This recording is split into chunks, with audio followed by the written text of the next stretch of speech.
Hello you guys, this is Nicole from Spiritual Thoughts. Sorry if my voice is a little weird today. I've been fighting off a cold, but I wanted to talk today about being a yoga teacher and having confidence in yourself, especially for those of you out there who are wanting to become a yoga teacher or in the training to become one, or are already a yoga teacher and you just want to feel more confident. Teaching with confidence comes with time, and I by no means am saying that I am an expert. This is just what I have learned throughout my time of teaching and throughout my time of practicing yoga as well, what I have learned from other people. So I've been teaching yoga for about 2 years, which is really not a long time at all, and I got certified right out of high school when I was 18, and I am 20 years old right now. So it's been about 2 years that I have been teaching, and it has been so rewarding, so fun, so amazing, and I've learned so much about myself and about others and yoga through the process. But at the beginning of teaching, I was definitely not the same teacher that I am today, and I'm sure in 2 years, and in 4, in 6, in 10 years, I will be a different teacher than I am right now. So when I began teaching, I felt super underqualified. I was only 18 years old, and I thought, who am I to be teaching someone who is potentially older than me or already knows about yoga, you know, this practice? Who am I to be teaching them this practice? And a lot of doubt crept into my mind, a lot of fear, and feelings of worthlessness. So the biggest thing that I had to remind myself after I completed my training is that I had done a training. So if you are wanting to become a yoga teacher, or you already have your training, or you're doing it right now, know that the training is going to kickstart your confidence. So that knowledge that you take away from the training, the information that you learn while you're there, will guide you in the teaching of yoga. So by no means does having a degree or a certification in yoga make you an amazing teacher. That comes with practice and time. But just know that by having a training, you are already way more knowledgeable about yoga than the average Joe who's going to walk in to any of your classes, or any yoga class for that matter.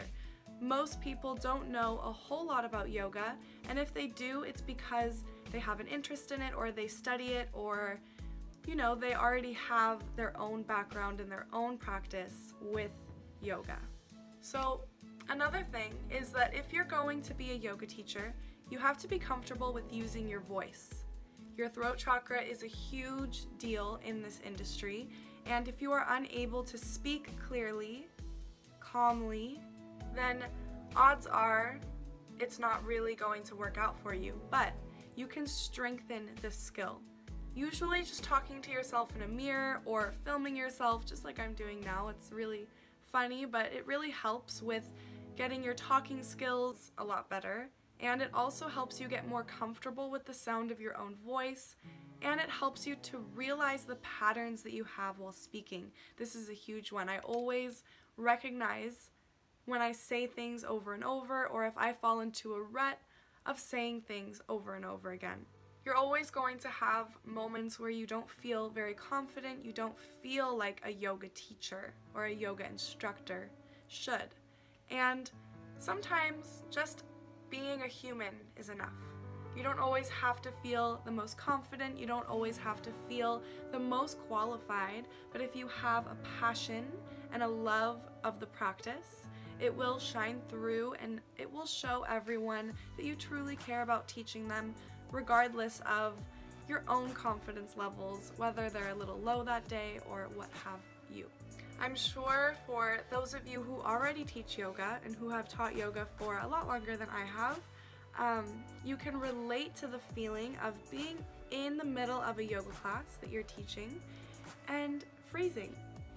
Just finding that you forgot what to say next, or you forgot what pose comes next, or maybe your voice cracks, maybe you have to cough. Something happens and you feel like, oh no, I'm not that perfect yoga teacher anymore. I'm not that perfect image of what, a yogi should be. But most of the time, if you show your vulnerabilities and you're just a human with your students, then yeah, most of the time it's received very well, and it helps the people in the room connect to you even more as a human on a heart-to-heart level.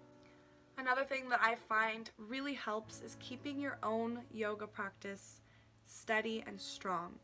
If you are teaching a bunch of yoga, or you are looking forward to teaching a bunch of yoga in your future, then keep in mind that it's going to get a lot harder to keep your personal practice strong.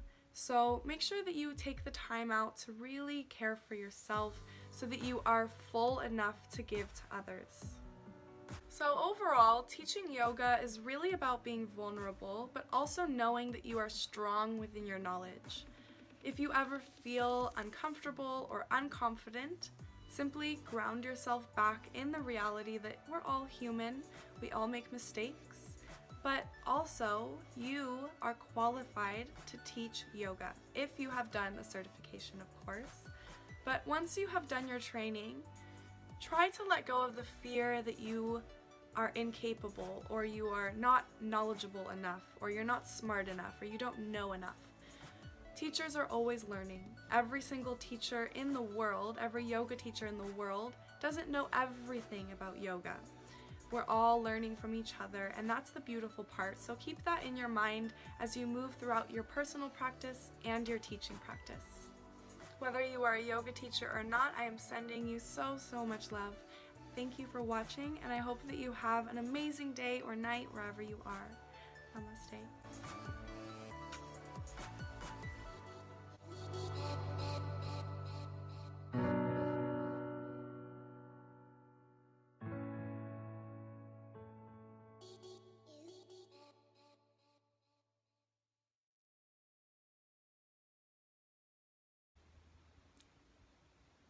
Say hi, Grace. She doesn't really mind being on camera, I guess. Alright, now she does.